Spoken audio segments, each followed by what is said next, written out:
नमस्कार, आप देख रहे हैं इंडिया पब्लिक लाइव न्यूज में आप सभी का स्वागत है। चलिए बढ़ते हैं आज की खास खबर की ओर। क्या है पूरी खबर, वीडियो को लास्ट तक जरूर देखें।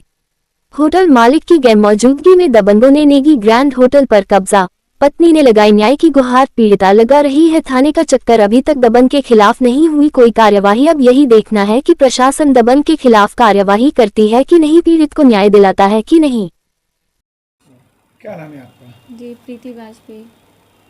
मैडम, आपके यहाँ इस गेस्ट हाउस में आज से लगभग 8-10 दिन हुए, बवाल हुआ था, कब्जा हुआ था। क्या है ये पूरा प्रकरण, आपकी जो सुनवाई हो नहीं रही है? जी, दरअसल मामला ये है कि मेरे पति मेन व्यापारी हैं। उन्होंने कुछ लोगों से ब्याज पे पैसे लिए थे, जिसमें से विवेक गुप्ता, योगेश सिंह और भी 2-4 लोग हैं। तो उनसे ब्याज पे पैसे लिए थे। अब वो लोग मनी लैंडिंग का काम करते हैं, जबकि उनके पास किसी तरह का कोई भी इसका जो रजिस्ट्रेशन होता है या कुछ है, ऐसा कुछ भी नहीं है। इसकी अगर जांच करा ली जाए तो पता चल जाएगा। और इसी समय कुछ ऐसी स्थितियां बनी कि उन लोगों की नीयत ज़मीन पे हो गई। उनको पैसा नहीं चाहिए था, उन्होंने बढ़ा चढ़ा के 6% 7% महीने पे ब्याज लिया। जब उन्होंने देने में असमर्थता जताई तो उन्होंने ज़मीन पे कब्जा करने का पूरा प्लान बना लिया। उनको अच्छा, एक बात ये बताइए, उन लोगों का ये कहना है कि हमारा इस जमीन पे जी रजिस्टर्ड एग्रीमेंट था कि अगर जी जो पैसा है जी न दे पाने पे ये हमारी हो जाएगी।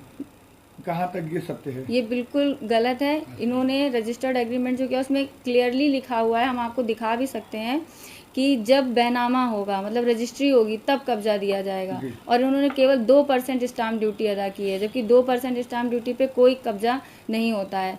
कोर्ट में भी इन्होंने सिविल सूट ऑलरेडी डाल रखा है। तो जब आपने कोर्ट में सिविल सूट डाल रखा है तो कोर्ट के आदेश का इंतज़ार करिए, ना कि आप ज़बरदस्ती 200 लोगों को लेके घुसा के दीवार तोड़ के और कब्जा कर लेंगे। दिन दहाड़े इन्होंने हमारे 13/11/2025 को सुबह 8:45 से 9 के बीच में इन लोगों ने बुलडोज़र लेके आए, दीवार तोड़ी। कम से कम 100-150 लोग थे, सब घुस आए, मारपीट की। हम जब गए वहाँ पे देख कर के दीवार टूट रही है तो मेरे साथ भी मारपीट की, मेरा हाथ पकड़ के खींचा, उंगली पूरी मोड़ दी।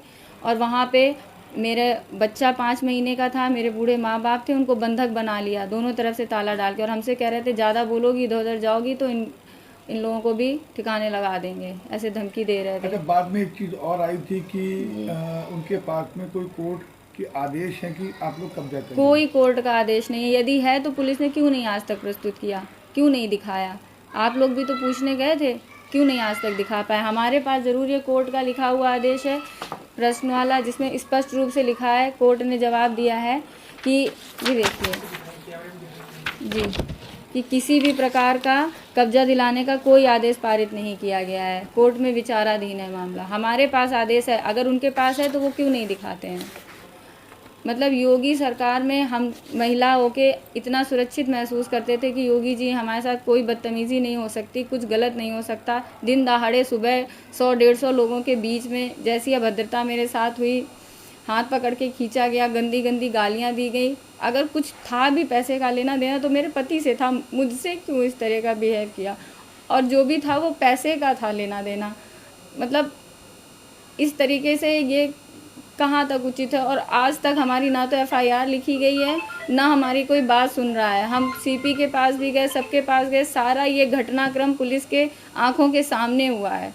मतलब ऐसा लग रहा है कि जो पैसा दे वो कुछ भी कर सकता है। जिसके पास आज की डेट में पैसा है वो कुछ भी कर सकता है, किसी को मार डाले, किसी के साथ कुछ भी कर डाले, उसके खिलाफ बोलने वाला कोई है ही नहीं।